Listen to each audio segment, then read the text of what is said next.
వాసుదేవ వాసుదేవ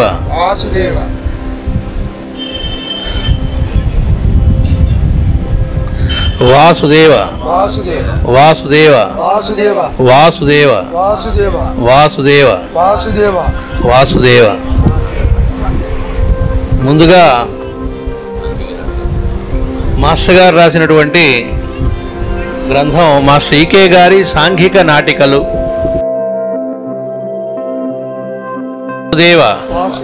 వాసుదేవ వాసుదేవ. తర్వాతి గ్రంథం కులపతి కృష్ణమాచార్య.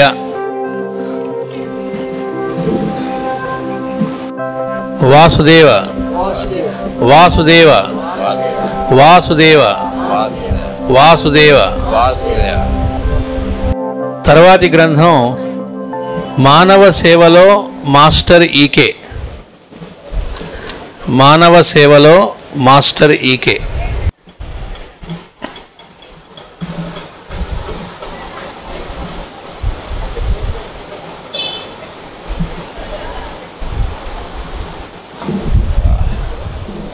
ఇందరి రూపాల్లో ఉన్నటువంటి వాసుదేవుడికి మాస్టర్ గారికి నమస్కారం చేసుకుంటూ, ఈరోజు మన మాస్టర్ గారి యొక్క సెంటనరీ సెలబ్రేషన్స్లో భాగంగా కొత్తగూడెంలో గురు పూజా మహోత్సవాలు నిర్వహించుకోవడం జరుగుతుంది. అందరం ఇక్కడ నిన్న నుంచే సమావేశమైనాం. నిన్న వైద్య సేవ జరిగింది. ఈరోజు ఇక్కడ గురు పూజలు జరుపుకుంటున్నాం.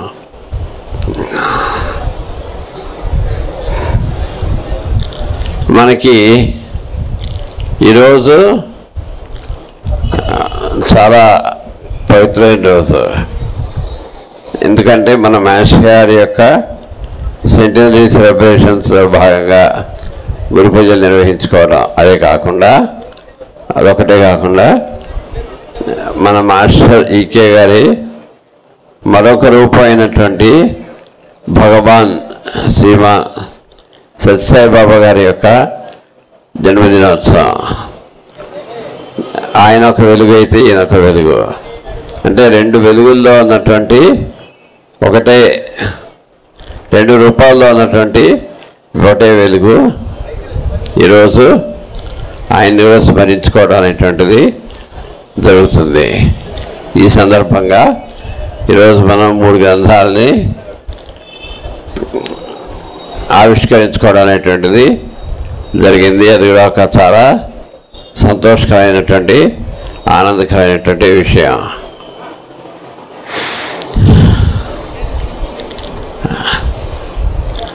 సాయిబాబా గారి యొక్క జన్మదినం సందర్భంగా మనం ఒక 2 పాటలు సంకీర్తనం చేసుకొని అప్పుడు మన గ్రంథాల గురించి మాస్టర్ గారిని గురించినటువంటి విశేషాలు చెప్పుకుందాం. ముందు సంకీర్తనం చేసుకుందాం. ఏమండి? యమునా తీర విహారీ బృందావన సంచారీ తీర విహారీ బృందావన సంచారీ యమునా తీర విహారీ బృందావన సంచారీ యమునా తీర విహారీ బృందావన సంచారీ గోవర్ధన గిరిధారి గోపాల కృష్ణ మురారి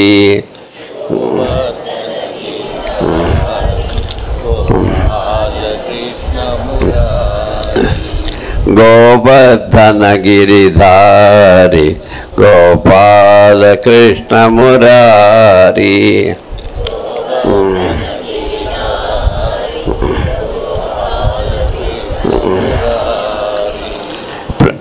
చిత్రావతి తిరవాసి చిన్ని కృష్ణ మసాయి చిన్ని కృష్ణమసాయి చిత్రావతి తిరవాసి చిన్ని కృష్ణమసాయి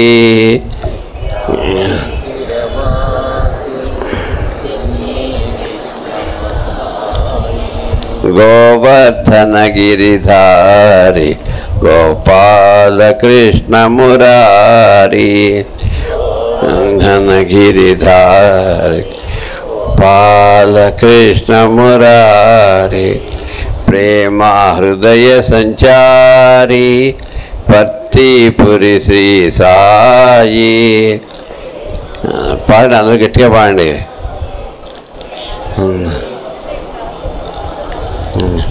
ప్రేమ హృదయ సంచారి పర్తిపురి శ్రీ సాయి.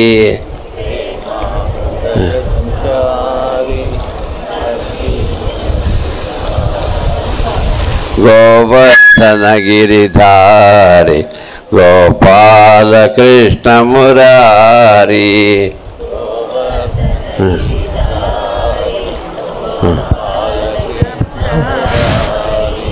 గోవర్ధన గిరిధారి గోపాల కృష్ణ మురారి గోవర్ధన గిరిధారి గోపాల కృష్ణ మురారి యమునా తీర విహారి బృందావన సంచారి యమునా తీర విహారి బృందావన సంచారి గోవర్ధన గిరిధారి గోపాల కృష్ణ మురారి గోవర్ధన గిరిధారి గోపాల కృష్ణ మురారి చిత్రావతి తిరవాసి చిన్ని కృష్ణమసాయి చిత్రావతి తిరవాసి చిన్ని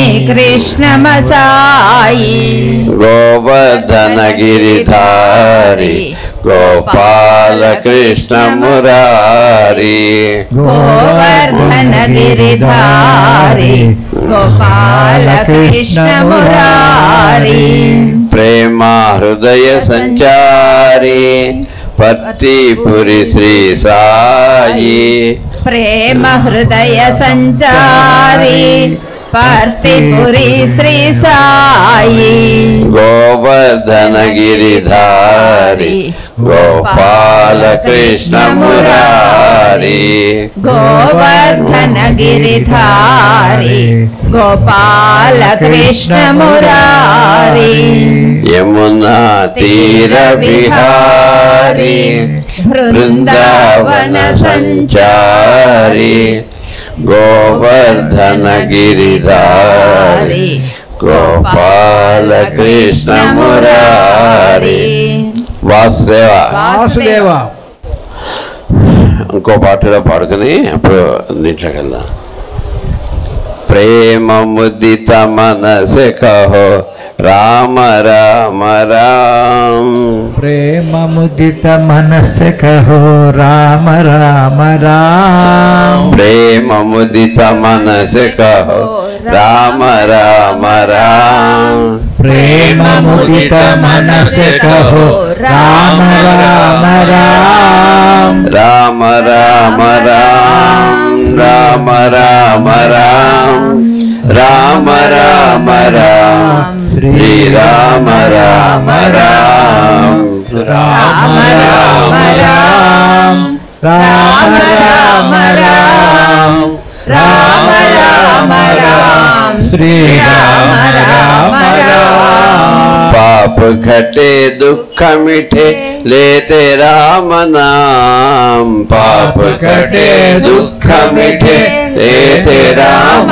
नाम पाप घटे दुख मिटे लेते राम नाम पाप घटे दुख मिटे लेते राम नाम भव समुद्र सुखद नाव एक राम नाम భవసముద్ర సుఖదనాభ ఏక రామ నామ భవసముద్ర సుఖదనాభ ఏక రామ నామ భవసముద్ర సుఖదనాభ ఏక రామ నామ మాత పితా బంధు సఖ సబహి రామ నామ మాత పితా బంధు సఖా సబహి రామ నామ మాత పితా బంధు సఖ సబహి రామ నామ మాత పితా బంధు సఖా సబహి రామ నామ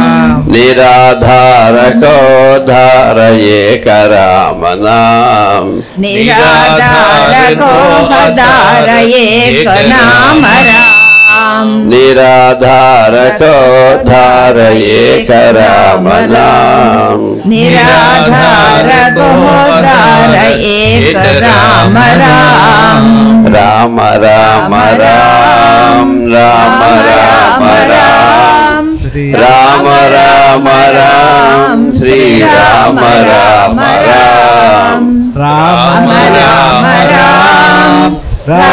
రామ రామ రామ రామ రామ రామ శ్రీ రామ రామ రామ రామ రామ రామ రామ రామ రామ రామ రామ రామ శ్రీ రామ రామ రామ రామ రామ రామ రామ రామ రామ రామ రామ రామ శ్రీ రామ రామ రామ రామ రామ రామ రామ రామ రామ రామ రామ రామ శ్రీ రామ రామ రామ రామ రామ రామ రామ రామ రామ రామ రామ రామ శ్రీ రామ రామ రామ ప్రేమ ముదిత మనసే కహో రామ రామ రామ రామ రామ రామ శ్రీ రామ రామ రామ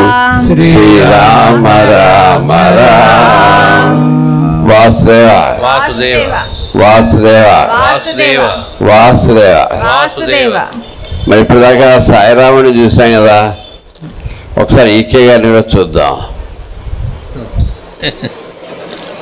అంటే ఒక వెలుగు ఎన్ని రూపాలుగా వస్తుందో అందులో ఒక రూపాన్ని ఇప్పుడు చూసాం కాబట్టి ఇంకో రూపాన్ని కూడా చూద్దాం. పుస్తకంలో వేసామని చెప్పండి. అది ఇది కులపతి ఎక్కా కృష్ణమాచార్యనే గ్రంథంలో ముద్రింపబడింది ఈ పాట.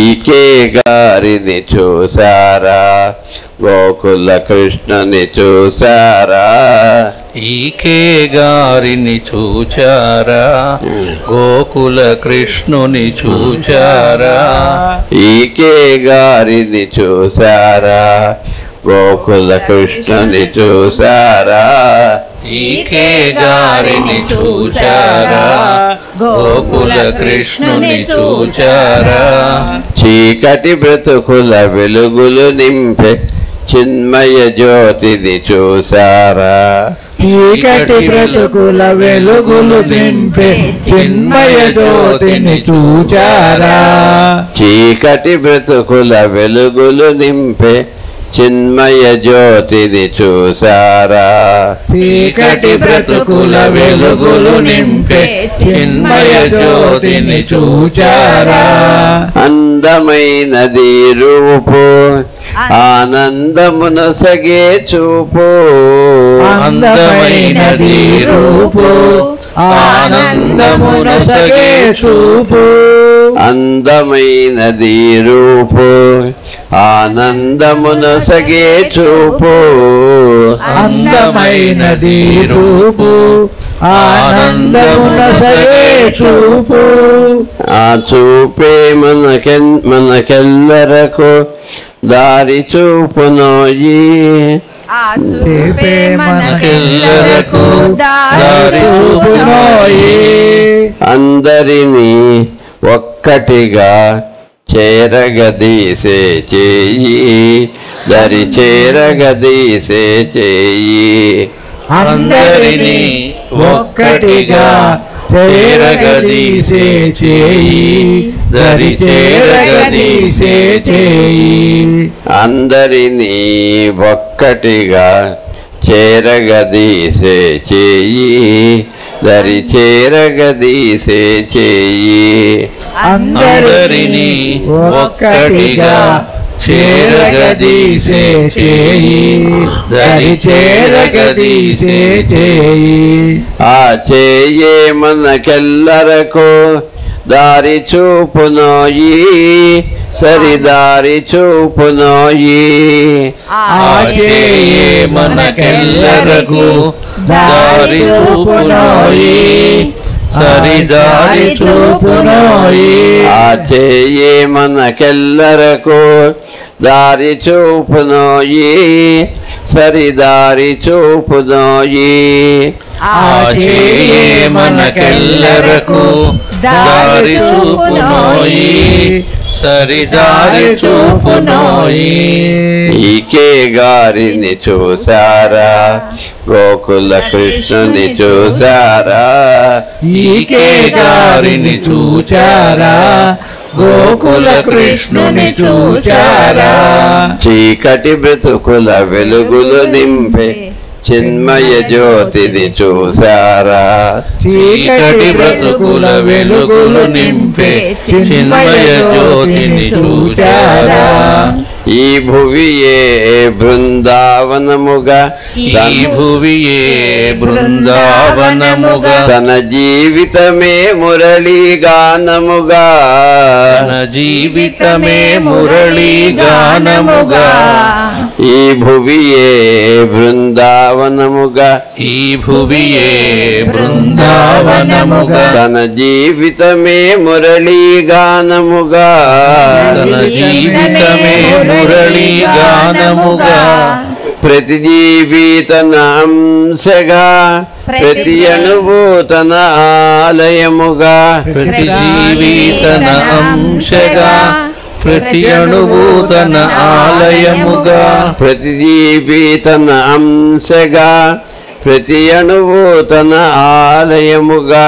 ప్రతి జీవి తన అంశగా, ప్రతి అణువు తన ఆలయముగా. తన పలుకే వేదముగా, తన పలుకే వేదముగా. తన పదమే మోదముగా. తన పదమే మోదముగా. ప్రాణిని ప్రాణిని ప్రేమ సూత్రముగా, ప్రాణిని ప్రాణిని ప్రేమ సూత్రమున కలుపగ వెలసిన కరుణామూర్తిని. కలుపగ వెలసిన కరుణామూర్తిని. ఈకే గారిని చూచారా, గోకుల కృష్ణుని చూసారా. ఈకే గారిని చూచారా, గోకుల కృష్ణుని చూచారా. చీకటి బ్రతుకుల వెలుగులు నింపే చిన్మయ జ్యోతిని చూసారా. చీకటి బ్రతుకుల వెలుగులు నింపే చిన్మయ జ్యోతిని చూచారా. వాసుదేవ వాసుదేవ వాసుదేవ వాసుదేవ. వాసుదేవ. మనకి మన గురుదేవులు మాస్టర్ ఈకే గారి గురించి కొద్దిగా తెలుసు.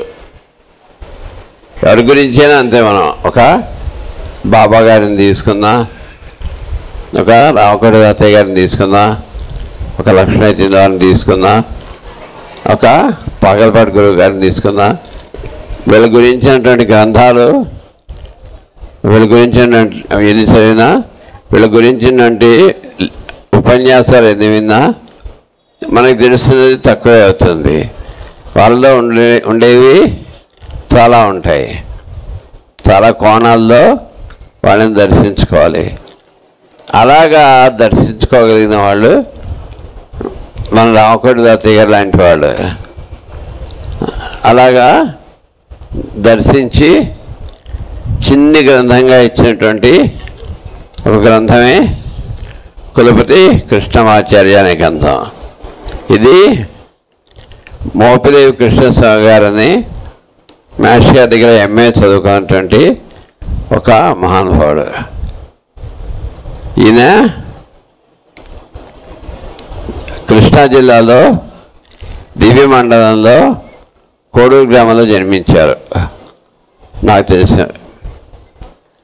అయితే ఈయన చాలా నిరుత్సాహమైనటువంటి స్థితిలో ఉండగా మాస్టర్ గారితో పరిచయం అయ్యి మాస్టర్ గారి దగ్గరికి వచ్చి అక్కడ ఇంకా ఆయన జీవితం మలుపు తిరిగాక ఇంకా మాస్టర్ గారి పంథాలోనే నడుస్తూ ఆయన యొక్క సేవా కార్యక్రమాల్లో పాల్గొంటున్నటువంటి వ్యక్తి ఈ కృష్ణస్వామి గారు. ఈయన మన మాస్టర్ గారిని గురించినటువంటి చిన్న గ్రంథం ఇచ్చారు. అదేంటంటే అంత చిన్న గ్రంథం ఇస్తే ఎలా తెలుస్తుందంటే, ముందు అసలంటూ ఏంటో ఒక కొత్తగూడెం అన్నారనుకోండి, కొత్తగూడెం గురించి, లేకపోతే ఒక విశాఖపట్నం అన్నారు, ఒక భద్రాచలం అన్నారనుకోండి, వాటి గురించి చెప్పాలంటే చాలా పెద్దగా ఉంటుంది.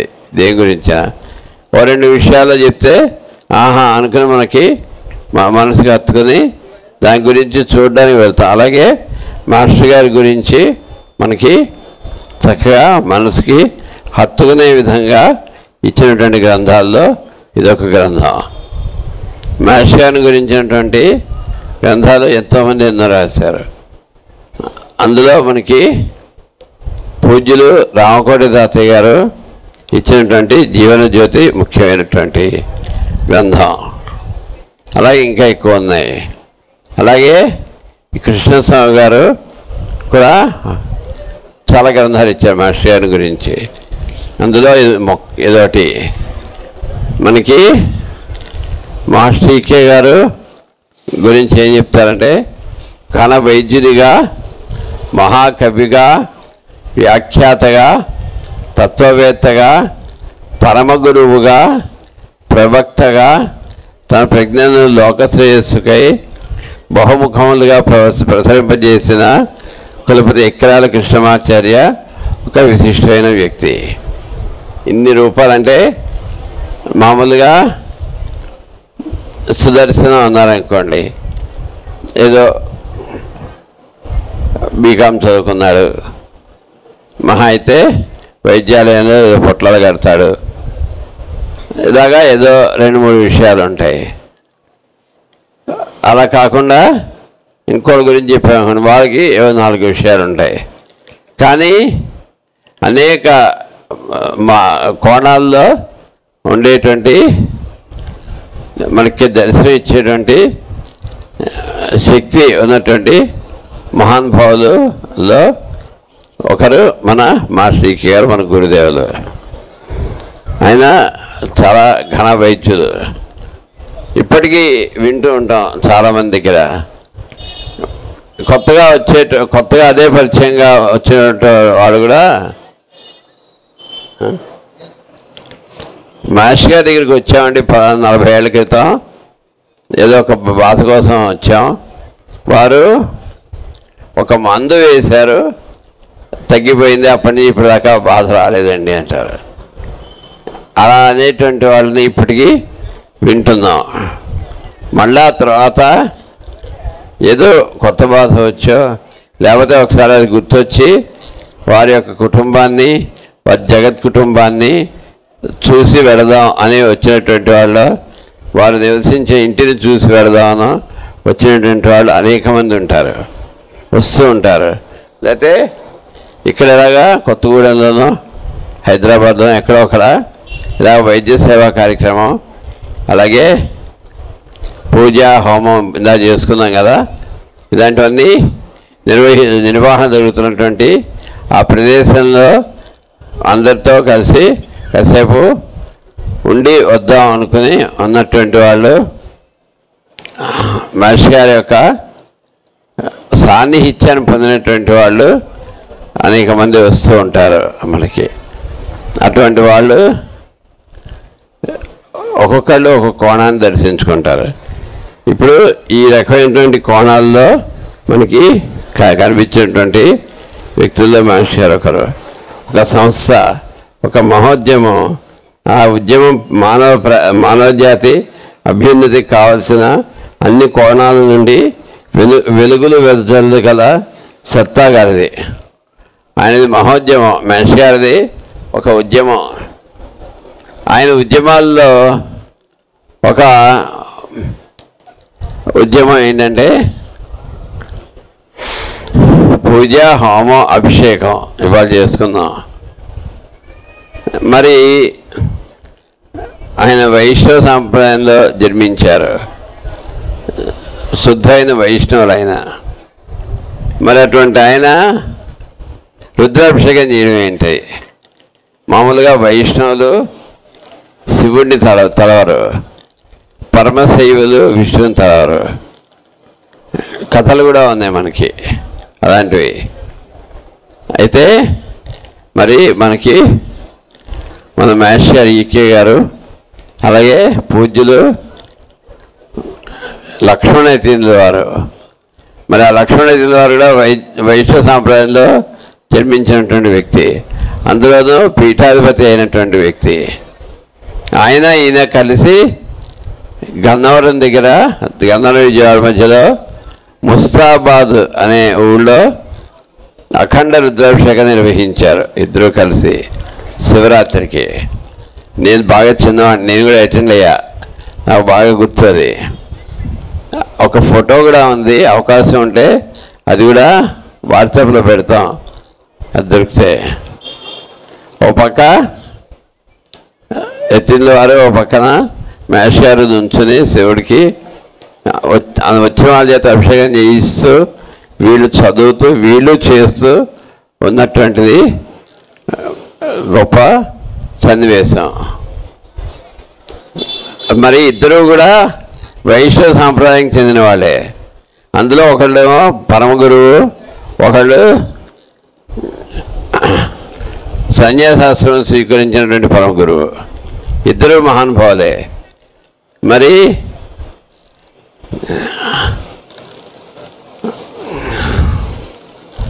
పీఠాధిపతులు ఆయన. అటువంటి వాళ్ళు ఎలా చేశారంటే వాళ్ళకి అంతా ఒకటే. అందుకనే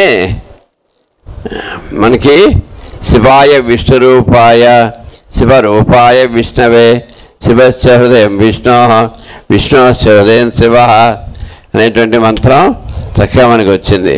అంటే శివుడే విష్ణువు, విష్ణువే శివుడు అని తెలియజేయడానికి. అయితే మనం ఆ మధ్య ఒక సందర్భంలో చెప్పుకుందాం సరదాగా. మహేష్ గారు ఒక శివరాత్రి రోజున అభిషేకం అంతా అయిపోయాక ప్రవచనం చేస్తున్నారు. చేస్తూ ఈ శివాయ విష్ణురూపాయ శివరూపాయ విష్ణవే అనే మంత్రం గురించి చెప్తూ సరదాగా ఒక జోక్ చెప్పారు. అంటే మహేష్ గారి పద్ధతి ఎప్పుడు కూడా ఏంటంటే మన నిత్యం ఉన్నటువంటి విషయాల్ని మనకి మనసుకి హత్తుకునేట్టుగా చెప్పడంలో ఒక జోక్ వేసి చెప్పేవారు. చెప్తే అప్పుడు మనసుకి హత్తుకుంటుంది. ఏం చెప్పారు ఆ రోజు? శివరాత్రి కదా, ఉదయం నుంచి తెల్లవారుజాము నుంచి ఆ రోజు అర్ధరాత్రి వరకు పూజలు, అభిషేకాలు, సంకీర్తనలు అన్నీ చేస్తూ ఉంటారు, అంతే కదా. చేస్తుంటే శివుడికి ఎక్కువ శివాలయాల్లో కలెక్షన్ ఎక్కువ ఉంటుంది. సరే, శివాలయాలకు వెళ్ళినటువంటి వాళ్ళు వైష్ణవాలయాల్లో వాళ్ళకి కలెక్షన్. ఇలాగా శివుడికి విష్ణుమూర్తికి పొద్దు నుంచి వచ్చిన కలెక్షన్ ఇద్దరు దగ్గర కూర్చొని ఇద్దరు కలెక్షన్లు లెక్క పెట్టుకున్నట్ట. అంటే జరిగింది కాదు, ఊరికే జోక్గా మేషగా చెప్పినటువంటి విషయం. ఇద్దరు లెక్క పెట్టుకుని శివుడు తన డబ్బుల్లోంచి ₹1 విష్ణుమూర్తికి ఇచ్చాట, విష్ణువు తన డబ్బుల్లోంచి ₹1 శివుడికి ఇచ్చాట. శివాయి విష్ణురూపాయ అంటే అదే చెప్పారు సరదాగా. ఆయన ₹1 ఆయనకి ఇస్తే ఆయన ₹1 ఈయనకి ఇచ్చాట అని చెప్పి ఆ తర్వాత అసలు విషయం చెప్పారు. ఇది కాదు, శివుడు విష్ణువు ఇద్దరు ఒకటే, శివరూపమే విష్ణువు, విష్ణు రూపమే శివుడు. అందుకే చూడండి, మనకి సింహాచలంలో చూసినట్టయితే క్షేత్రపాలకుడు శివుడు. అలాగే శివాలయాల్లో వెళ్తే విష్ణుమూర్తి రూపం ఏదో ఒకటి క్షేత్రపాలకులుగా ఉంటారు. అందుకని ఇప్పుడు ఇవన్నీ పెట్టుకునే మనం కానీ నిజానికి అంతా ఒకటే మనకి. కాబట్టి మనకి అటువంటి అనేకమైనటువంటి కార్యక్రమాలు నిర్వహించారు మన మాస్టర్ గారు. కృష్ణమాచార్య చక్కని రూపం ఆయన, అది అందుకే అందమైనది రూపు ఆనందమునసగే చూపు ఇందా పాడుకుందాం. ఆయన రూపం చూస్తే ఏదోలే చూసాం అన్నట్టుగా కూడా మళ్ళీ ఇంకా చూడాలి, ఇంకా అలా చూస్తూ తాతయ్య గారు మనకి రామగౌడ తాతయ్య గారు జీవనజ్యోతిలో రాస్తారు, చెప్పారు చాలాసార్లు. మహేష్ గారు ఈకే గారు అక్కడ రావణాక్షేత్రంలోనే, ఇక్కడ విజయవాడలోనే ఎక్కడో అక్కడ మందులు ఇస్తున్న సమయంలో ఉదయం నుంచి రాత్రి దాకా, సాయంత్రం దాకా రాత్రి దాకా ఇచ్చేవారట. 1వ నెంబర్ 2వ నెంబర్ 10వ నెంబర్ లోపు ఉన్నటువంటి వాళ్ళు మందులు తీసేసుకొని సాయంత్రం అయినా అక్కడ కూర్చునేవారట. బాబు మీ నెంబర్ ఎంత అడిగేవారు తాతయ్య గారు. 10వ నెంబర్ అండి. మీది అయిపోయిందంటే పొద్దునే అయిపోయింది, మరి ఎందుకు కూర్చున్నంటే ఆయన చూస్తూ కూర్చుంటే మాకు బాధలు తగ్గుతున్నట్టుంటాయి, ఆయన వదిలిపెట్టి వెళ్ళబుద్ధి కావటానికి కూర్చున్నాం అన్నారట మహేష్ గారిని. అటువంటి రూపం మహేష్ గారిది. మరి మనకి ఒక సిబిపి గారినో, ఒక సత్యసాయిబాబా గారినో, ఒక తాతయ్య గారినో ఎత్తిన వారిని, ఇలా వివేకానంద వారు, వీళ్ళెవరి రూపం చూసినా కూడా మనకి కను తిప్పబుద్ధి కాదు. అటువంటి మహానుభావులు, అటువంటి రూపాలు అందరివి కూడా. అందులో మన మహర్షి గారి రూపు కూడా అసలు అటువంటి దివ్యమంగళ విగ్రహం అంటారు కదా, అటువంటి రూపం. ఆ రూపం దివ్య సుందరం. అది మనిషి పొట్టి కాదు, పొడవు కాదు, లావు కాదు, సన్నం కాదు. కొన్ని పొట్టిగా ఉండేవారా నాలాగా అంటే కాదు, కొన్ని బాగా పొడుగ్గా ఉండేవారా కాదు, నార్మల్ హైట్, సరైనటువంటి హైట్. లావుగా ఉండేవారు కాదు, సన్నంగా ఉండేవారు కాదు, నార్మల్, అన్నీ నార్మల్. ఆయన బంగారు మేని ఛాయ, ఆయన చూస్తే అసలు చక్కగా బంగారు రంగులో ఉన్నట్టుగా, అంత వెలుగుతో ఉన్నట్టుగా ఉండేవారు.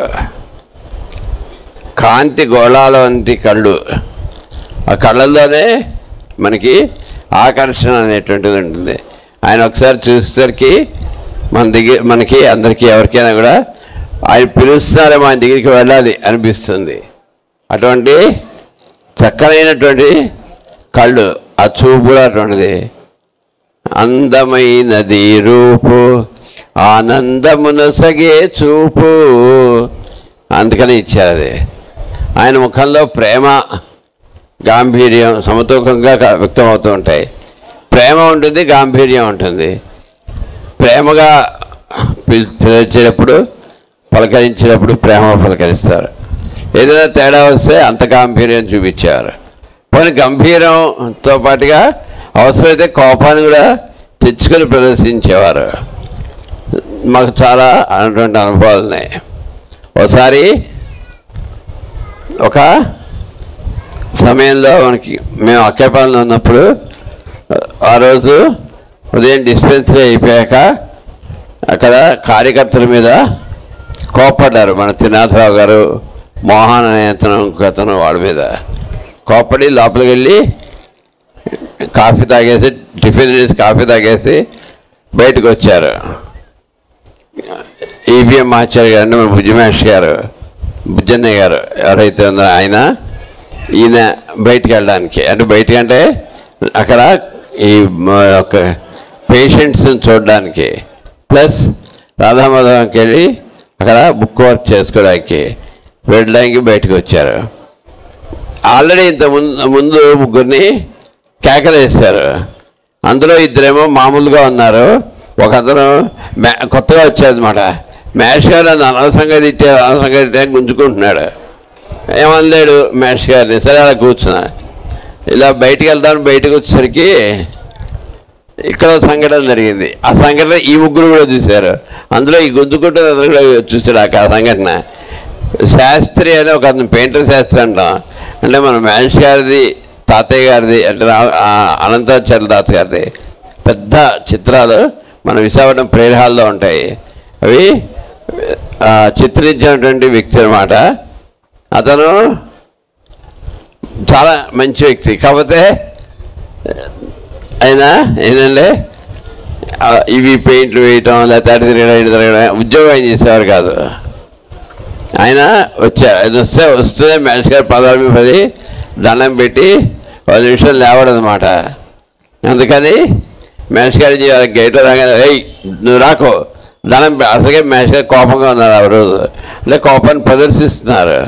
కోపంగా ఉన్నాడంటే ఏయ్ నువ్వు దగ్గర రాకో, కాళ్ళ మీద పడకో, దండం పెట్టాలంటే కొట్టేస్తాను అన్నారు. సరే మేస్టారు అంటూ వచ్చి దండం పెట్టాడు. సరే అంటూ వచ్చి నవ్వుతూ మేస్టర్ కాళ్ళ మీద పెట్టి దండం పెట్టాడు. పెట్టేసారు, తోపు తోసారు. తోసి వెళ్ళిపోయారు. వెళ్ళిపోతే ఇవాళ మేస్టర్ గారు అని తిట్టారు, ఇవాళ మేస్టర్ గారు అని తిట్టారు అంటూ గెంతుతున్నాడు. ఈ గుంజుకుంటూ అతనికి ఇంకొంచెం బాధ ఎక్కువైంది. మేస్టర్ గారు తిడితే బాధపడాలి కానీ ఇలాగే నవ్వుతున్నాడంటే గెంతుతున్నాడంటే అనుకున్నాడు. ఇలా మేస్టర్ గారు కేకలేసినటువంటి సందర్భాల్ని ఆనందంగా తీసుకునే వాళ్ళు ఉన్నారు. అయితే ఒకసారి మోతూడి క్లాసుల్లో ఒక అమ్మాయి మెన్సెస్ అయ్యింది. అవి కూడా ఎవరికి చెప్పకుండా ఆ రాత్రి అంతా వాళ్ళతో తిరిగేసింది. ఆ అమ్మాయి చాలా గారాభంగా పెరిగింది. కొత్తగా వచ్చిందనమాట, ఎవరో తీసుకొచ్చారు. అయితే ఆ అమ్మాయి గురించి మర్నాడు పొద్దున ప్రేయర్ అవ్వగానే మేస్టర్ గారికి చెప్పారు. చెబితే ఆ అమ్మాయిని చెడమడ తిట్టారు. ఆ మేస్టర్ గారు ఉన్న రూమ్ బయటనే సోఫాలో కూర్చొని అమ్మాయిని కేకలేస్తాను. అమ్మాయి అక్కడ ఉంచుంది. నేను శ్రీనివాసనయ్య గారు టిఫిన్ తినేసేప్పుడే వచ్చాం. వచ్చి మేస్టర్ గారు చాలా సీరియస్గా కోపంగా కోపడుతున్నారు. నిజంగా చెప్తున్నానండి, అంతటి కోపం కనుక నాకు వస్తే ఆ కోపం తగ్గి నార్మల్ అవ్వడానికి ఒకరోజు పడుతుంది నాకు ఖచ్చితంగా. మినిమం 1 డే పడుతుంది, అంత కోపం వస్తుంది. అంత కోపంగా ఉన్నాను మేస్టర్ గారు. మేము ఇంకా ఆ పరిస్థితిని తట్టుకోలేక నేను మన శ్రీనివాసన్నయ్య గారు ఆ మేస్టర్ గారి గదిలోకి లోపలికి వెళ్ళిపోయి తలుపు దగ్గరికి వేసుకున్నాం. మేస్టర్ గారు 15 గంట సేపు 10 నిమిషాల సేపు తిట్టారు. నువ్వు ఇప్పుడు బయలుదేరి విశాఖపట్నం వెళ్ళిపో అని చెప్పారు. బస్ ఫ్రీక్వెన్సీ కూడా లేదు, బయలుదేరి వెళ్ళిపో అని చెప్పారు. చెప్పేసి ఇంత అయిపోయాక లోపలికి వచ్చారు. వచ్చి ఎలా ఉందిరా సంగతి అన్నారు. అంటే మన టీవీ ఛానల్ మార్చినట్టే. అప్పటిదాకా అంత సీరియస్గా ఉన్నారు. లోపలికి వచ్చి మమ్మల్ని కూడా ఏం చేస్తారేమో అనుకున్నాం. ఎలా ఉందిరా భలే ఉంది కదా అన్నారు. అని వెంటనే ఇప్పుడు క్లాస్ ఉంది కదా వెళ్దాం పదండి అన్నారు. ఇది మనకి పరమ గురువుల తత్వం. ఆయన వాళ్ళ తత్వం చెప్పడానికి సంఘటన చెప్పాను మీకు. ఇది ప్రత్యక్షంగా మేము చూసినటువంటి సంఘటన. ఇలాగా అనేక సంఘటనలు ఒక ఆయన యుగంధర్ గారు అని ఒక ఆయన ఉన్నారు, విశాఖపట్నంలో ఉంటారు. ఆయన వాళ్ళ ఆవిడ వాళ్ళు వచ్చినప్పుడు న్యూ కాలనీ ఉన్నప్పుడు ఎప్పుడు తిడుతూ ఉండేవారు మేస్టర్ గారు. ఆఖరికి వాళ్ళు మందుకు టైంలో వచ్చాడో తిట్టేవారు. ప్రతిసారి ఏదో ఒక దాని మీద ఒకసారి 2 సార్లు మేము అనుకున్నాం కూడా ఎందుకు వీళ్ళు ఊరికే తిడుతున్నారని. ఆఖరికి 84లో జనవరి గురు పూజల్లో మేస్టర్ గారు ఈ యుగంధర్ గారి మిస్సెస్ చేత గాన కచేరీ పెట్టించారు. పాడారు. పాడిన తర్వాత ఇద్దరిని స్టేజ్ మీద పిలిచారు. వీళ్ళు నా బిడ్డలు లాంటి వాళ్ళు, వీళ్ళ మీద నాకు ప్రేమ ఎక్కువ, నేను ఎవరినైనా తిడుతున్నానంటే వాళ్ళ మీద నాకు ప్రేమ ఎక్కువ ఉన్నట్టు అర్థం అని చెప్పారు. చెప్పి వీళ్ళని ఎప్పుడు తిడుతూ ఉండేవాడిని. ఈ రోజు నుంచి వీళ్ళని తిట్టడం మానేస్తున్నానంటే వెంటనే వాళ్ళు వద్దు మేస్టర్ మీరు తిడుతూ ఉండడం మా ఆశీస్సులు అని చెప్పి వాళ్ళు ఈ రోజు నుంచి వీళ్ళని తిట్టట్లేదు అన్నారు. ఇంకో నెల చేసరికి మేస్టర్ గారు శరీరం విడిచిపెట్టేశారు. ఆ తర్వాత మరి తిట్టడానికి లేరుగా. అది ఇటువంటి అనేక సంఘటనలు. అందుకని అటువంటి గాంభీర్యం అనేటువంటిది సమతూకంగా ఉంటాయి వాళ్ళల్లో. ఆయన గళం విప్పితే సింహగర్జనే, మాట్లాడితే సింహగర్జనలా ఉంటుంది. ఇలాగా అనేకమైనటువంటి విషయాల్ని దీంట్లో ఇచ్చారు ఈ గ్రంథంలో. మనం ఇదంతా చదువుకుంటూ ఉంటే టైం సరిపోదు కాబట్టి మనకి చిన్న విషయాలు అక్కడక్కడ చదువుకుందాం. 1963లో యూరోప్ ఖండానికి చెందిన ఆల్బర్ట్ సెసి అనే సిద్ధపురుషుడు కృష్ణమాచార్యని కలిసి ఆయనకు సహచరుడు కావడంతో కృష్ణమాచార్య సందేశం యూరప్ ఖండానికి ప్రసారం కావడం మొదలుపెట్టింది. మిహిరా అనేటువంటి మ్యాగజైన్ ఒకటి రన్ చేసేవారు గుంటూరులో. నేను పుట్టక ముందు విషయం, 63 అంటే నేను పుట్టిన సంవత్సరం. అప్పుడు 11:30 కన్నా అప్పుడు ఆయన ఆ మిహిరా అనేటువంటి మ్యాగజైన్ అంటే అక్కడ ఊటీ దగ్గర కోటగిరి అనేటువంటి ఒక ఊరుంది. అక్కడ ఈ ఆల్బర్ట్ సిసి గారు అనేటువంటి ఆయన ఒక మహానుభావుడు, మళ్ళా బెల్జియం వాస్తవ్యులు. ఆయన ఆశ్రమం ఉంది అక్కడ. సంవత్సరంలో 2 సార్లు వచ్చి కొన్నాళ్ళు అక్కడ ఉండి సాధన చేసుకుని వెళ్ళిపోయేవారు. ఇక్కడ శిష్యులు కూడా ఉన్నారు. ఆయన అక్కడ మిహిరా అనేటువంటి మ్యాగజైన్ చూసి దాంట్లో మేషర్ యొక్క ఆర్టికల్స్ చూసి ఆయన ఇంప్రెస్ అయ్యి మేషర్ని, అప్పట్లో మరి కాంటాక్ట్ చేయడానికి ఫోన్లు, సెల్ ఫోన్లు, యూట్యూబ్లు ఏవి లేవు కదా. మహా అయితే ఉత్తరం రాసుకోవడం, టెలిగ్రామ్ ఇచ్చుకోవడం, మామూలు ల్యాండ్ ఫోన్లు కూడా అక్కడక్కడ ఎవరింటోనో ఉండేవి. అప్పుడు డైరెక్ట్గా మాట్లాడడం కూడా ట్రంక్ కాల్స్, ఎస్టీడీలు కూడా లేవు అప్పట్లో. ట్రంక్ కాల్ చేసుకోవడం అప్పట్లో. మరి అలాంటిది మహేష్ గారిని ఎలాగ కాంటాక్ట్ చేయాలని అనుకొని తెలుసుకొని కాంటాక్ట్ చేసి రమ్మని చెప్తే మహేష్ గారు కోటగిరి, నీలగిరిలో ఉన్నటువంటి కోటగిరి ఆశ్రమానికి వెళ్ళడం, అక్కడ కలవటం, ఆ తర్వాత మహేష్ గారిని యూరోప్కి ఆహ్వానించడం, ఇది జరిగింది. ఇంత జరిగి అక్కడి నుంచి ప్రాక్ పశ్చిమ సమన్వయము అనేటువంటిది కూడా ప్రారంభమైంది. అది ప్రాక్ పశ్చిమ సమన్వయానికి చెందినటువంటి ప్రణాళిక అక్కడ ప్రారంభమైంది. ఈయన అంతకుముందు యుద్ధంలో కూడా పాల్గొన్నటువంటి వ్యక్తిట ఈ ఆల్బర్ట్ సిసి గారు. అయితే ఆయన ఈ ఆహ్వానాన్ని మన్నించి మహేష్ గారు యూరోప్ వెళ్ళడం, అక్కడ సందేశం యూరోప్ ఖండానికి ప్రసారం కావడం మొదలుపెట్టింది. 1972 నుండి కృష్ణమాచార్య ఐరోపా ఖండ యాత్రలు ప్రారంభమయ్యాయి. 1972లో యూరోప్ ఖండానికి మహేష్ గారు వెళ్ళటం ప్రారంభమైంది. అప్పుడు హైదరాబాద్ వెళ్ళి హైదరాబాద్లో కూడా ఒక రోజంతా ఉండి అక్కడ సోదర బృందంతో గడిపి అక్కడి నుంచి బయలుదేరి యూరోప్ ఖండానికి వెళ్ళేవారు. మళ్ళా తిరుగు ప్రయాణంలో హైదరాబాద్ వచ్చి ఒక రోజు అక్కడ ఉండి అక్కడి నుంచి విశాఖపట్నం వచ్చేవారు. మహేష్ గారి యొక్క యూరోప్ ఖండ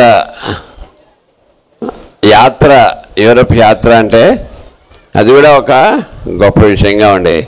వాళ్ళది ఏ మూమెంట్ అయినా మనకి చాలా ఆనందదాయకంగా హాయిగా ఉంటుంది.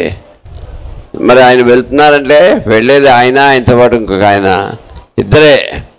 కానీ ఎయిర్పోర్ట్కి కనీసం 40-50 మంది వెళ్ళేవాళ్ళం.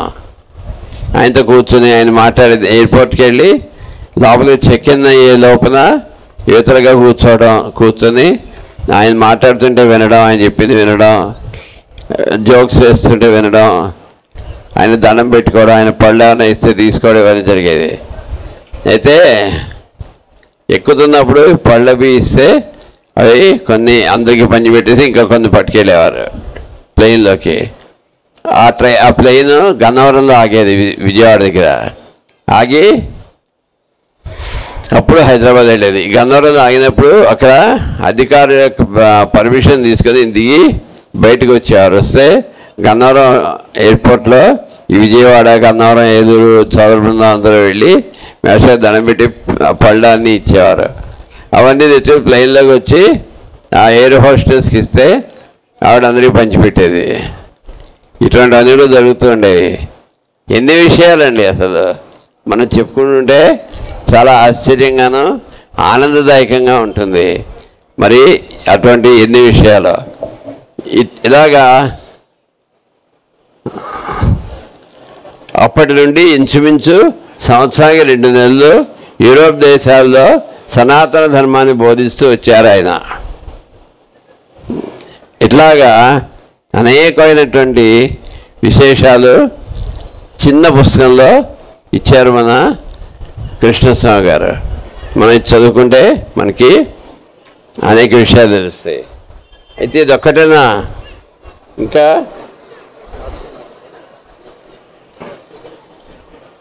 మానవ సేవలో మాస్టర్ ఈకే అనేటువంటి ఇంకో గ్రంథాన్ని ఇచ్చారు. మహేష్ గారికి వారి యొక్క జన్మ ప్రణాళికలో ముఖ్యమైనటువంటి భాగం మానవ సేవ. అందులో కూడా ముఖ్యమైనటువంటిది వైద్య సేవ. ఎప్పుడు కూడా బాగా నిరంతరం అదే సేవలో ఉంటూ ఉండేవారు. అదే సేవని అందించారు. మరి మా పెద్దన్నయ్య గారైనా, మా బుజ్జన్నయ్య గారు కానీ, శ్రీనివాసన్నయ్య గారు కానీ అందరూ కూడా వైద్య సేవ కార్యక్రమాలకి మన సెంటర్స్కి వెళ్ళి వాళ్ళతో నేను వెళ్తూ ఉండేవాడిని అనుకోండి. కేషీట్లు వేయడానికి, మందులు కట్టడానికి దానికి. అప్పుడు ఇంకా మందులు ఇచ్చే వయసు కాదు నాది అప్పుడు. అందుకని ఇలాగ మన వాళ్ళు రెడ్డి శాస్త్రి గారిని ఒక ఆయన, పాత్రుడు గారిని ఒక ఆయన, ఇలాగ వీళ్ళందరూ కలిసి వస్తూ ఉండేవారు. ఈ వైద్య సేవా కార్యక్రమం అలాగే ప్రారంభమయ్యి ఇప్పటికీ విస్తారం చెంది నిన్న అనేక మంది వైద్యులు కూర్చుని మందులు ఇవ్వడం అనేటువంటిది జరిగింది. ఈ వైద్య సేవా కార్యక్రమం అదే కాకుండా అనేక మామూలు సేవలు కూడా మహేష్ గారు అందించేవారు. అటువంటి మానవ సేవే మాధవ సేవ అన్నారు. ఆ మాధవ సేవ అనేటువంటిది మహేష్ గారు ఎప్పుడు కూడా చేస్తూ ఉండేవారు. అటువంటి మహర్షి గారు చేసినటువంటి మానవ సేవ గురించి ఇచ్చినటువంటి గ్రంథాల్లో మానవ సేవలో మాస్టర్ ఈకే అనేటువంటి గ్రంథం ఒకటి. ఇది కూడా అత్యద్భుతంగా ఉంటుంది. ఇది కూడా నేను చదివాను దొరకు. ఇది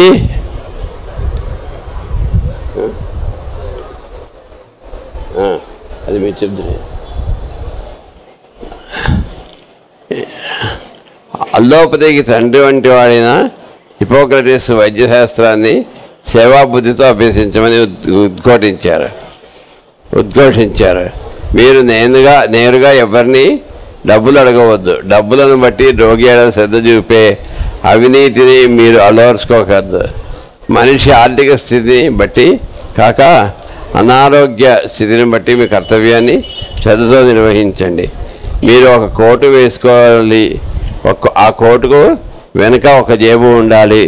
రోగార్తుల ఇండ్లకు వెళ్ళి మీ కర్తవ్యాన్ని నిర్వహించి మీరు వెనుక తిరిగినప్పుడు సేవ పొందిన వారు కృతజ్ఞతా సూచకంగా తమ శక్తి కొలది మీ వెనుక జేబులో పడవేస్తారు.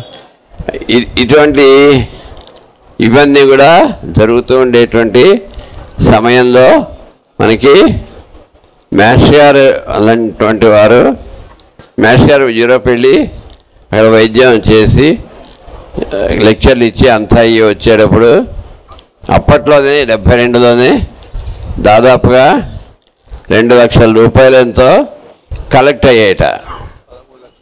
13 లక్షల కలెక్ట్ అయ్యాయి. కలెక్ట్ అయితే తెచ్చి ఇచ్చారు.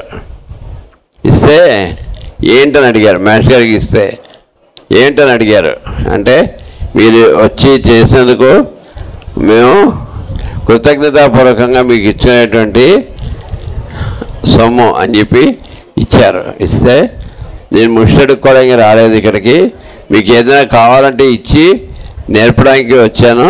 ఇవన్నీ మీకు కావాలని మీకు నా ప్రణాళిక నా కార్యక్రమం నచ్చితే మీరు ఇక్కడ ఒక బ్రాంచ్ ఏర్పాటు చేసుకొని మీరు సేవ చేయండి, దానికి దీన్ని ఉపయోగించండి, ఈ డబ్బులు నాకు అక్కర్లేదని చెప్పి వదిలేసి వచ్చారు. అయితే అక్కడ మహేష్ గారు అంటే జన్మదిన సందేశంలో మహేష్ గారు చెప్తారు, ఇండియా నుంచి ఎవరు వచ్చినా అడుక్కునే దానికే వస్తారు. టెర్లిన్ షర్ట్లు అడుక్కోవడానికో, సన్యాసులుగా వస్తే మాధవ కోణం అడుక్కోవడానికో, రాజకీయవేత్తగా వస్తే పాల డబ్బాలు, మొదలైనటువంటి అడుక్కోవడానికో, విద్యార్థిగా వస్తే స్కాలర్షిప్లు అడుక్కోవడానికో, ఏదో ఒకటి ముష్టి కోసమే వస్తారు. అందుకని ఇండియా నుంచి వచ్చాడంటే అడుక్కోవడానికి వచ్చాయండి. బ్రాండ్ ముద్ర మొహం మీద పడిపోయింది. అందుకే అలాగే అనుకున్నారు. ఒక్క వివేకానంద స్వామి అటువంటి దాన్ని తిరస్కరించారు. మళ్ళా అలాంటి వాళ్ళు ఎవరైనా రావాలి అంటారు. మరి ఇది చేసింది అదే కదా. అంటే జన్మదిన సందేశం వినండి, లేకపోతే జన్మదిన సందేశాలు అనేటువంటి గ్రంథం ఉంది. దాంట్లో చూడండి, శ్రీశైలంలో 1981లో ఆగస్టు 11 ఇచ్చినటువంటి సందేశంలో ఇది ఉంటుంది. కాబట్టి మీకు ఎవరికైనా కూడా సేవ కావాలంటే మీరు చేసుకోవచ్చు, అంతేగాని అడుక్కోవడానికి నేనేమి విషయాన్ని కాదని చెప్తారు. అది అటువంటి మాస్టర్ గారి యొక్క సేవల్ని గురించి ఇచ్చినటువంటి మహాద్భుతమైనటువంటి ఒక గ్రంథం మానవ సేవలో మాస్టర్కే. అటువంటి గ్రంథాల్లో మనకి ఎన్నో గ్రంథాలు ఉన్నాయి. ఒకప్పుడు కుష్ఠరోగంతో బాధపడుతున్న ఒక వృద్ధుడు మాస్టర్ గారి పరిచయం అయి సన్నిహితుడయ్యాడు. బంధువులు, మిత్రులు, దగ్గర వారు ఆయన దగ్గరకు రావడానికి జంకటం మొదలుపెట్టి క్రమంగా ఆయన వెలివేసినట్టు చూడసాగారు. దాంతో మానసికంగా తనలో తను కూలిపోతున్న సమయంలో ఆయనకు మాస్టర్ గారి పరిచయం లభించింది. ఒక కుష్ఠరోగి. మరి కుష్ఠరోగి అంటే మామూలు దగ్గుతేనే మనం కొద్ది దూరంగా ఒక 5 నిమిషాలు దగ్గారనుకోండి, ఒక 10 తుమ్ములు తుమ్మారనుకోండి, దూరంగా నుంచుంటాం. ఏమో వస్తుందేమో, అందులో ఈ మధ్య కరోనా కూడా వచ్చేది కాబట్టి ఏమొస్తుందో అనే భయంతో. మరి కుష్ఠరోగం అంటే ఇంకా మరీ ఇదిగా ఉంటుంది. ఆ పరిచయంతో ఎందరో చచ్చిపోయిన ఉత్సాహం ఆయనలో లేచి వచ్చింది. శరీరాన్ని వదిలిపెడదాం అనుకుంటున్న ఆ జీవి శరీరం బాగుపడకపోయినా, శిథిలమైపోతున్నా సాధ్యమైనంత వరకు దానిలో ఉండటానికి ప్రయత్నించాడు. మాస్టర్ గారి సాహచర్యాన్ని అనుభవించాలని ఆశతో. అంతే, ఇంకా శరీరం అంతా కుష్ఠరోగంతో బాగా కుళ్ళిపోయింది. దానికి తోడు అందరూ వెలివేసినట్టుగా దూరంగా పెట్టారు. అందుకని ఇంకా ఈ శరీరం విడిచిపెట్టేద్దాం అని ఒక నిరాశాపూర్వకమైన జీవితాన్ని గడుపుతున్నటువంటి ఆ వ్యక్తి మాస్టర్ గారి యొక్క సాన్నిహిత్యంతో మళ్ళా శరీరం పాడైపోయిన దీంట్లోనే ఉందాం అనేటువంటి ఆశ చిగురించింది. ఎందుకంటే మాస్టర్ గారి సాహచర్యం అంత గొప్పది, ఆయన రూపం అంత గొప్పది, ఆయన మాట అంత గొప్పది, ఆయన ప్రేమతత్వం అంత గొప్పది అని చెప్పేసి ఆయన దాంట్లో జీవించడం మొదలెట్టారు. మాస్టర్ గారు మందుల ద్వారా తగిన ఉపశమనాన్ని అందజేస్తూ మైత్రి ద్వారా అతనికి పరవశత్వాన్ని కలిగించారు. మాస్టర్ గారు మందులు ఇస్తూ ఉపశమనాన్ని ఎలా కలిగిస్తారో మైత్రి ద్వారా కూడా అలాగే ఉపశమనాన్ని ఇచ్చారు.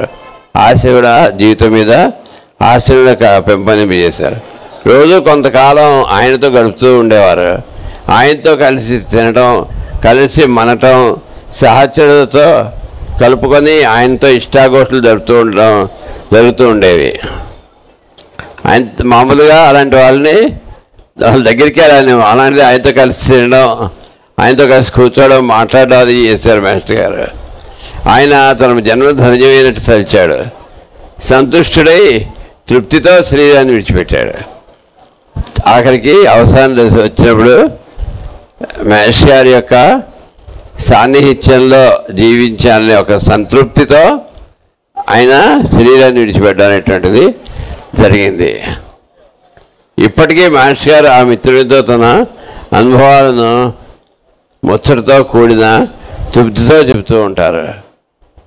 ఇటువంటి అనేకమైనటువంటి విశేషాలని మనకి ఈ మానవ సేవలో మాస్టర్కే అనే టైం అనేటువంటి గ్రంథంలో మాస్టర్ గారు ఇచ్చారు. ఇటువంటి గ్రంథాన్ని మనం ఎప్పుడు చదువుకుంటూ ఉందాం. అయితే ఇప్పటికే టైం దాటింది కాబట్టి ఒక 2 నిమిషాలు మాత్రం పర్మిషన్ తీసుకుని, మాస్టర్ గారు ఎప్పుడు కూడా ఎక్కడైనా కూడా మాస్టర్ గారి యొక్క లెక్చర్స్, వైద్య సేవ,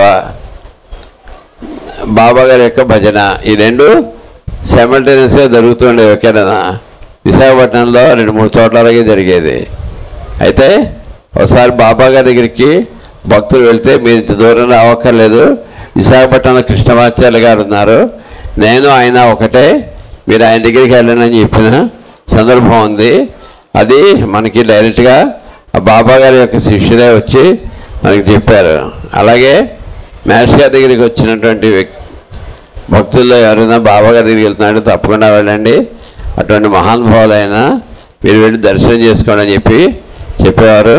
ఒకసారి మేష్ గారు బృందంతో కలిసి పుట్టపర్తి వెళ్ళినప్పుడు అక్కడ మేష్ గారు లైన్లో కూర్చుంటే బాబా గారు దగ్గరికి రాగానే మేష్ గారు నిలబడి ఆయనతో వచ్చినటువంటి గ్రంథాలని బాబా గారికి ఇచ్చి చూస్తే ఇద్దరు ఆయన తీసుకున్నారు. ఇద్దరు కూడా ఒకళ్ళనొకళ్ళు కళ్ళలోకి చూసుకుని చక్కగా చిరునవ్వుతో ఇద్దరు ఒకళ్ళొకళ్ళు చూసుకుని మౌనంగానే పలకరించుకొని ఇలా అనుకొని ఆయన ముందుకు సాగారు. మేష్ గారు సహచరులతో కలిసి లేచి మళ్ళీ వెనక్కి వచ్చారు. ఇటువంటి సందర్భాలు కూడా జరిగి ఉన్నాయి. అందుకని అటువంటి మహానుభావుల్ని ఈరోజు మనం స్మరించుకోవటం అనేటువంటిది మన యొక్క ధర్మం కాబట్టి చక్కగా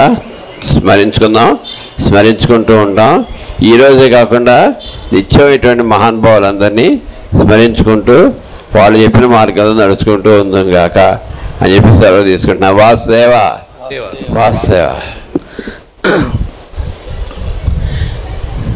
ఈ కులపతి కృష్ణమాచార్య అనేటువంటిది మాస్టర్ గారి దేహం వదిలినటువంటి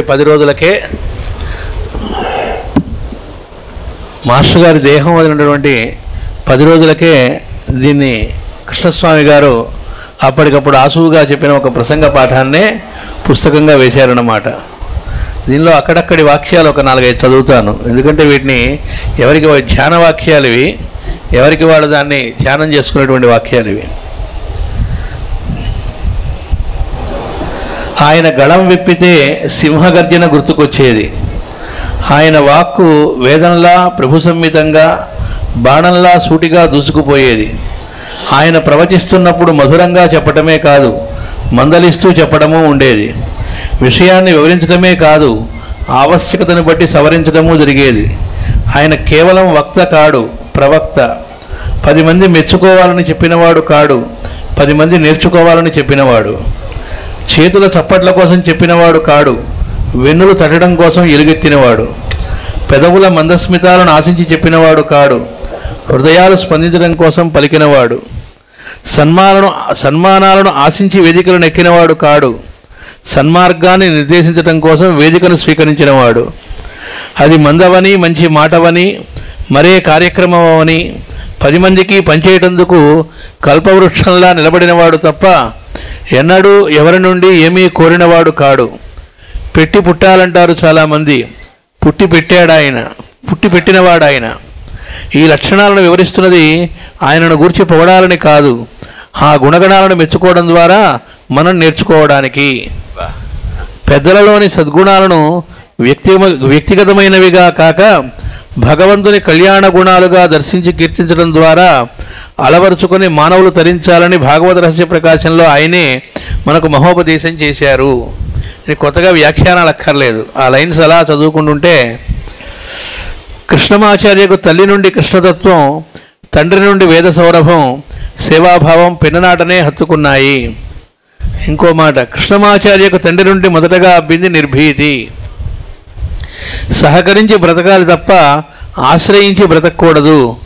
ఎవడి కాళ్లపై వాడు నిలబడగలగాలి తప్ప నిరుద్యోగిగా నిరుత్సాహపడకూడదు.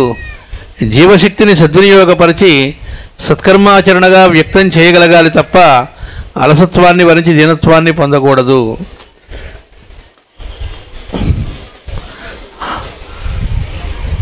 తోటివారి కష్టసుఖాలలో పాలు పంచుకొనని మానవుడు ఎంత గొప్పవాడైనా వ్యర్థజీవియే అని ఆయన సందేశం.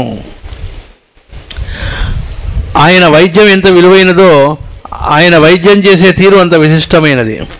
అనారోగ్యంతో తనకు దగ్గరైన వ్యక్తిని ఆయన ఆర్తునిగా కాక ఆప్తునిగా, దీనునిగా కాక దైవంగా దర్శించి వైద్యం చేసేవారు.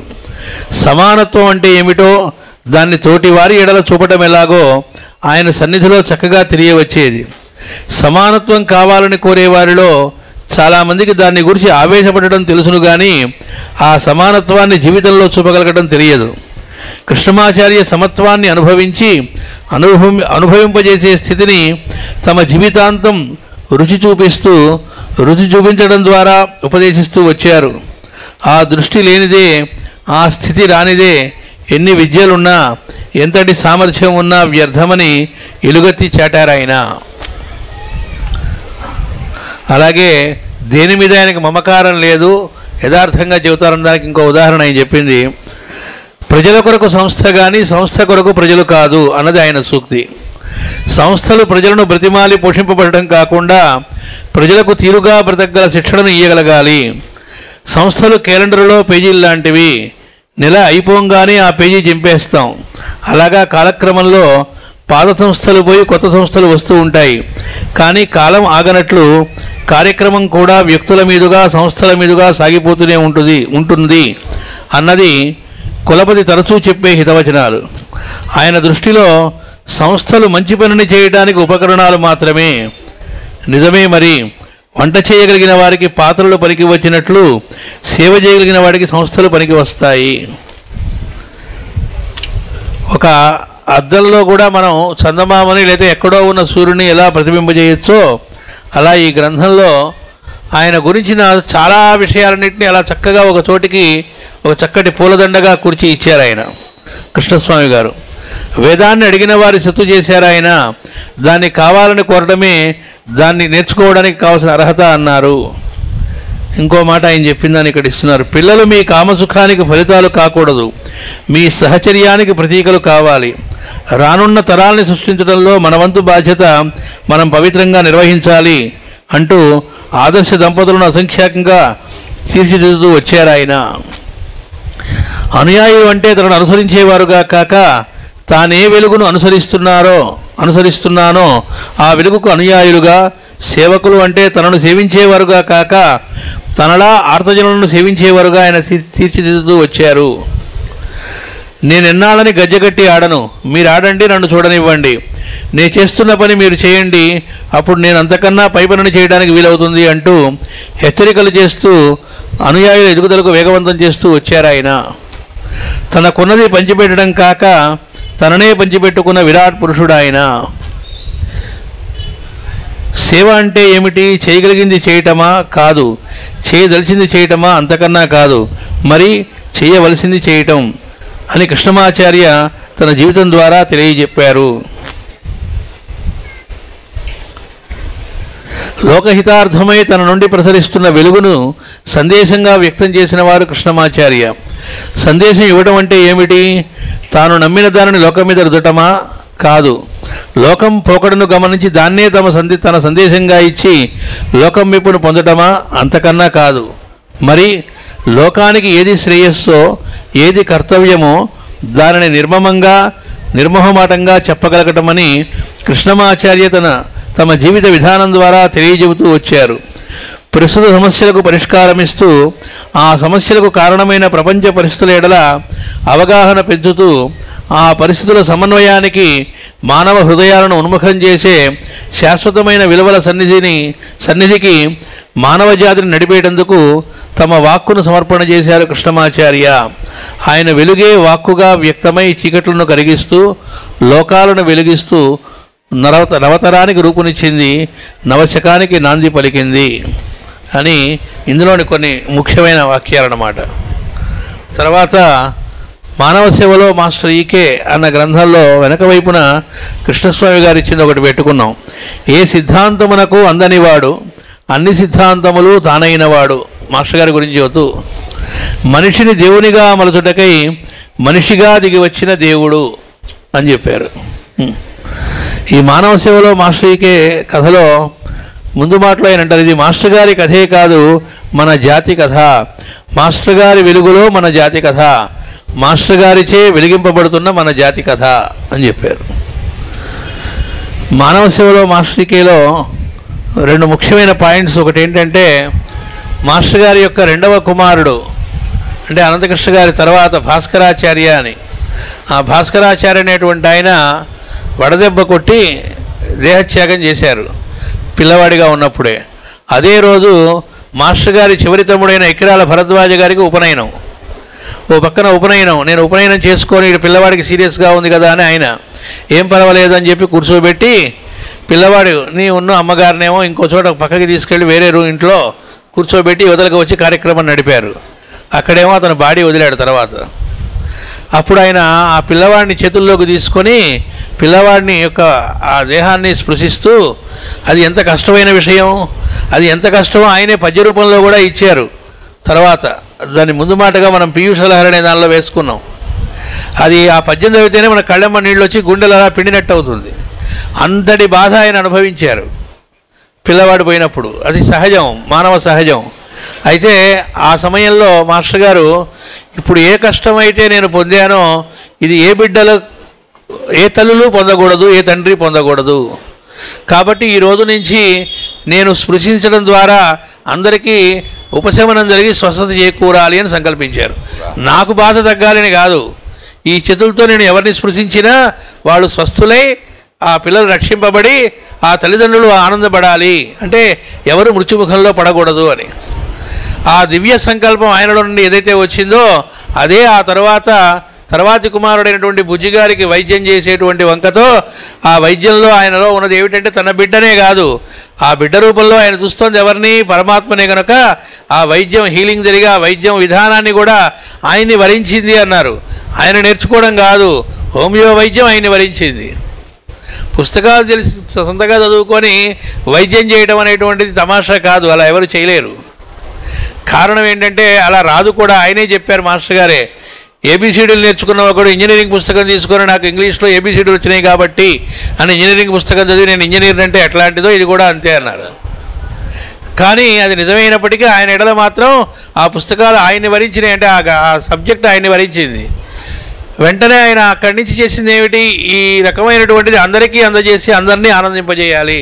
అంటే మహాత్ముల లైఫ్లో ఎక్కడ ఏ కష్టం వచ్చినా ఏదొచ్చినా అది ఎటుకు పరిణమిస్తుందంటే లోకానికి మేలు జరుగుతుంది ద్వారా. వాళ్ళకు వచ్చే బాధ లోకానికి ఆనందాన్ని కలిగించడానికి పరిణమిస్తుంది. అంతే తప్ప తమ బాధను లోకానికి వ్యక్తం చేసి సమాజం ఏం చేస్తుంది మా ఎడల అని చెప్పి సమాజం మీద ఆడిపోసుకోరు. తమకు వచ్చిన బాధలో నుంచి లోకానికి ఏం చేయాలనేటువంటి దానిలోకి వెళతారు. అట్లా అసలు ఆ వైద్యం అనేటువంటిది రూపొందడానికి కారణమైంది ఆ విధంగా అనేటువంటిది దీనిలో మనకి తెలియజేస్తారు. ఇందులో ఇంకో మాట కూడా ఆయన చెప్పారు. మరి ఆయన దగ్గరికి ఇలా వచ్చినటువంటి పేషెంట్సే వాళ్ళలో కొంతమంది నెమ్మదిగా అందులో వాలంటీర్స్గా అవ్వటం, అందులో ఇంకొంతమంది డాక్టర్లుగా కూడా తయారవ్వటం, అక్కడి నుంచి కొంతమంది ఉద్యోగస్తులు ట్రాన్స్ఫర్ల మీద వెళ్ళిన చోట డిఫరెంట్ సెంటర్స్కి వెళ్ళి కేంద్రాలుగా అక్కడ మళ్ళీ మొదలవ్వటం, ఇలా శాఖోపశాఖలుగా అవ్వటం. నెక్స్ట్ అక్కడికి వచ్చినటువంటి వాళ్ళందరూ కూడా వాలంటీర్స్గా పనిచేస్తున్న వాళ్ళందరూ కూడా వ్యక్తులుగా వచ్చిన వాళ్ళు నెమ్మదిగా కుటుంబాలుగా రావటం, కుటుంబాలుగా వచ్చిన వాళ్ళందరూ కూడా కుటుంబాలుగా శిక్షణ పొందటం, ఆ బృంద జీవనం అనే మాధుర్యంలోకి అనేక కుటుంబాలు అనేటువంటివి రావటం.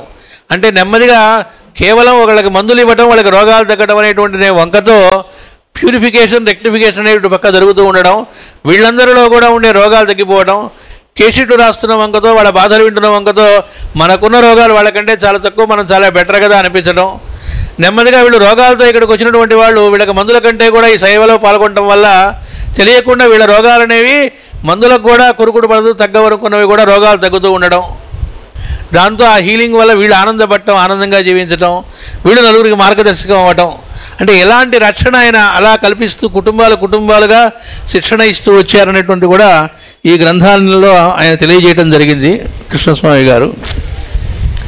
అంతేకాకుండా మాస్టర్ గారు వాళ్ళకి ఈ వైద్య విధానం అనేటువంటిది ఎలా చేయాలి అనేది చెప్పడానికి కాకుండా తన దగ్గరకు వచ్చిన వాళ్ళందరినీ ఆయన భావాలను రుద్దారా అంటే ఇక్కడ చెబుతున్నారు. దాని గురించి కూడా ఈ గ్రంథంలో ఒక మాట చెబుతున్నారు. ఆయన ఎవరిని తన గురువుని నమ్మమని కానీ ఆ మార్గానికే అంకితం అవ్వమని కానీ పట్టుబట్టలేదు సరికదా, ఎన్నడూ కోరనైనా కోరలేదు.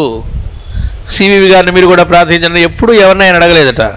నాతో పాటు ప్రార్థనలో కూర్చునేటప్పుడు నేను నా గురుమూర్తిని స్మరించుకున్నట్లు మీరు మీ గురుమూర్తులను ఇష్టదైవాలను స్మరించుకొని వారికి మీ మనసు సమర్పించుకొని కూర్చోండి అని ఆయన చెబుతూ ఉంటారు.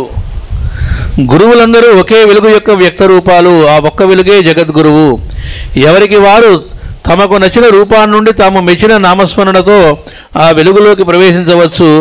ఆ వెలుగు దగ్గర నియమాలు ఉంటాయి కానీ నిర్బంధనలు ఉండవు అని వివరిస్తూ సాధకులకు వారి వారి పూర్వ సంస్కారాలను బట్టి ఏర్పడిన నమ్మకాలను, కలుగుతున్న అనుభూతులకు మాస్టర్ గారు చక్కని సారథ్యాన్ని అందజేస్తూ ఉంటారు. తర్వాత మాస్టర్ గారు ఆయన దగ్గరకు వచ్చినటువంటి వాళ్ళకి చేస్తూ ఆయన చెప్పింది ఏంటంటే, మీరెప్పుడూ ఎవరిని ఏమీ ఆశించవలసిన పని లేదు. ఒక సంస్థగా ఏర్పడ్డప్పుడు ఆయన చెప్పినటువంటి మాట, పని మంచిదై జరగవలసింది అయినప్పుడు తనకు కావలసిన వనరులు తానే ఆకర్షించుకొనగలదు. మిమ్మల్ని ఆకర్షించుకున్నట్లే మనము పనివాళ్ళము కానీ పని మనది కాదు. ఒక పని జరుగుతుందా లేదా, ఒకవేళ జరగడం మొదలు పెడితే ఎంతవరకు కొనసాగుతుందన్నది ఆ పనిని నిర్వహిస్తున్న వారి సామర్థ్యాలపై ఎన్నడూ ఆధారపడి ఉండదు. ఆ పని ఎంతవరకు లోకానికి ఆవశ్యకమో అంతవరకు అది కొనసాగుతుంది. ఆవశ్యకత తిరగానే అది ఆగిపోతుంది. మనిషి ఎంత గింజుకున్నా ఇక అది కదలదు. కాబట్టి మనిషి తన వివేకంతో లోకానికి ఆవశ్యకమైన పనులపై తన చేతులు పడేటట్టు చూసుకుంటూ ఉండాలి. తనకు నచ్చిన పనులను గాక తను చేయవలసిన పనులకు అతను అంకితం కాగలగాలి. అలా కాగలిగినప్పుడే మానవ జీవితానికి సార్థకత. సేవ చేస్తున్నవాడు తాను చేస్తున్న సేవతో లోకాన్ని ఉద్ధరిస్తున్నానని భ్రమపడకూడదు. బట్టను బండపైన ఉతకడం బండ కోసం కాదు, బట్ట శుభ్రపడటం కోసం.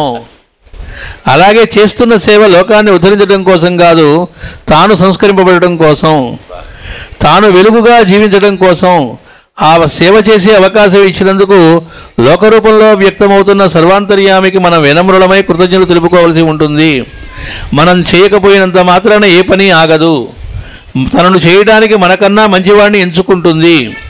సేవ అనేది వేరుగా ఉండదు. మనం చేయగలిగిన దానిని శ్రద్ధతో ప్రతిఫలాపేక్ష లేకుండా లోకశ్రేయస్సుకు సమర్పణగా చేయటమే సేవ. చేయలేనిది చేయడానికి యత్నించకండి, అది పరధర్మం అవుతుంది. చేయగలిగిన దానిలో ఒళ్ళు దాచుకోకండి, అది అలసత్వం అవుతుంది. శరీరంతో చేసే పనికి శరీరానికి కావాల్సిన ఆవశ్యకతలను, సుఖాలను సమకూర్చుకోవడమే పరమావధిని భ్రమపడకండి. అదే నిజమైతే మనం శరీరం ధరించాల్సిన పనే లేదు. స్వధర్మాన్ని సత్కర్మగా వ్యక్తం చేస్తూ ఉండగా శరీరానికి కావలసిన ఆవశ్యకతలు వాటికవిగా తీరుతూ ఉంటే దాన్ని నరజన్మ అంటారు. సత్కర్మ మన ద్వారా వ్యక్తమవుతోందని గమనించి శరీరాన్ని, మనస్సును, సర్వశక్తియుక్తులను దానికి సమర్పణ చేసి తోడు వ్యక్తుల రూపంలో ఉన్న దైవాన్ని సత్కర్మాచరణంతో స్పృశించి సేవించి తరించండి.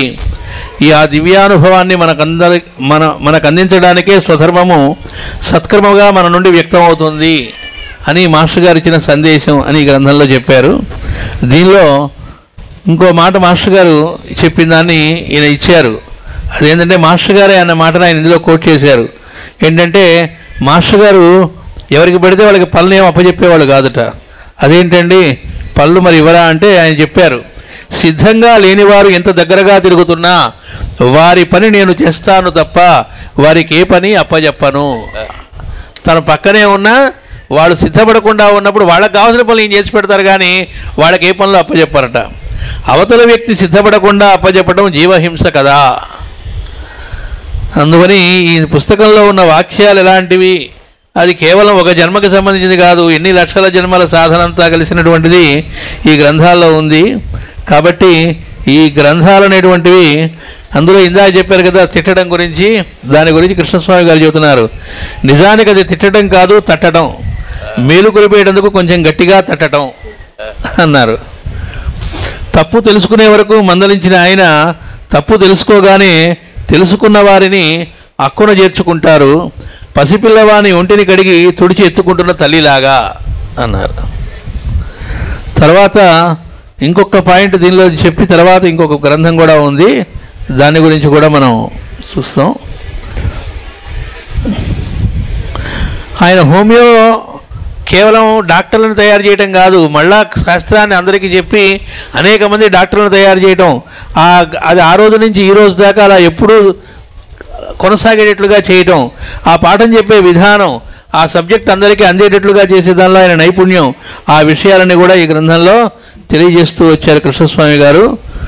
ఈ గ్రంథంలో ఆయన చెప్పింది ఏంటంటే చివరగా సర్వాంతర్యామి తానే ఒక రూపాన్ని స్వీకరించి పండితులను ఘాటుగా మందలించి సామాన్యులను ప్రేమతో ఆకర్షించి ఋషుల దర్శనంలోని సమన్వయాన్ని తన జీవితంగా వ్యక్తం చేసి ప్రజల హృదయాలలో ధర్మ సంస్థాపన చేస్తాడు.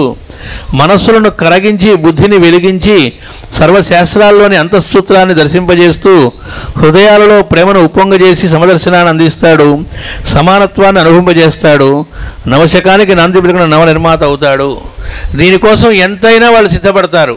ఇందాక ఎలా అయితే ఒక కుష్ఠవ్యాధి గ్రస్తుల దగ్గరికి వెళ్ళేలా ఉన్నారన్నారో, ఒకసారి వాళ్ళ బంధువుల్లోనే ఒక వ్యక్తికి పిచ్చెక్కి నేనే అవతారమూర్తిని అని చెప్పి తన మీద తానే స్తోత్రాలు రాసి అందరూ దాన్నే పాడమని చెప్పి తన పటాలే ఇచ్చి వాటినే పూజించమని చెప్పి దుంపదించుతూ వచ్చాడు. ఆ ఇన్సిడెంట్ దీనిలో వస్తుంది. అప్పుడు మాస్టర్ గారికి వాళ్ళు మొర్రోని మొదలు పెట్టుకుంటే ఇక్కడ అతని శిష్యుడు ఒకడు ఉన్నాడని చెప్పి పట్టుకురండి అన్నట్టు. వాళ్ళు పట్టుకొస్తూ రాగానే ఆయన పూజ గదిలో నుంచి వచ్చి డైరెక్ట్గా సాష్టాంగ నమస్కారం చేశారట పేషెంట్గా చూడరు, అతను తగ్గడం ముఖ్యం. చేసి అయ్యా మీ పూజలోనే ఉన్నాను, దయచేసి మీ పూజాగృహానికి దయచేసి చూస్తారా అంటే వస్తే ఆయన పట్టం రెడీగా పెట్టి ఉంచారు అక్కడ. మీ పూజ చేసిన పాదతీర్థం ఇది తీసుకుంటారా మీరు కూడా? తీర్థం ఇచ్చారు. ఆ తీర్థం తాగాడు అతను. కాసేపటికే కొద్దిసేపటికే మొత్తం మారిపోయి ఏం జరిగిందో విషయం తెలుసుకొని ఆయన క్షమించండి ఇలా ఎందుకు తయారయ్యాను 16 మీద నమస్కారం చేశాడు. అప్పుడు చెప్పాట, నాయన అందులో మందు వేసాను, హోమియోపతి మందు, దాంతో అంటే మందుతో అనేది వంకనుకోండి, దాంతో ఇదయింది అని చెప్పి. అంటే ఒకళ్ళకి వైద్యం చేయడం కోసం దేనికైనా సిద్ధపడేటువంటి, ఎక్కడా కూడా నేనేమిటి ఇంకొకరికి నమస్కారం చేయడం ఏమిటి ఇలాంటివి ఏమీ లేవు. ఇక ఫైనల్గా మనకి ఉన్నది ఇక 2 నిమిషాలు సాంఘిక నాటికలు. దీనిలో ఒకటి స్వయంవరం అనేది మొన్న ఆగస్టు గురు పూజల్లో డాక్టర్ అనంతాచార్య బృందం వారు వేశారు కూడా. మనకు నిజానికి 4 నాటికలు మాస్టర్ గారు రాసినవి సాంఘిక నాటికలు, పౌరాణిక నాటికలు 2 రాశారు.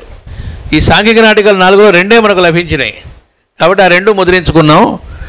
ఈ గ్రంథాన్ని గురించి ఎక్కువ చెప్పక్కర్లేదు, ఎవరికి వాళ్ళు చదువుకోవటమే అనడానికి కారణం వెనక అట్ట మీద కొద్దిగా ఇచ్చాము, దాన్ని ఒక్కటి చదువుతాను. మాస్టర్ గారు ఇచ్చిన మాటలే ఇవి ఈ నాటికల గురించి.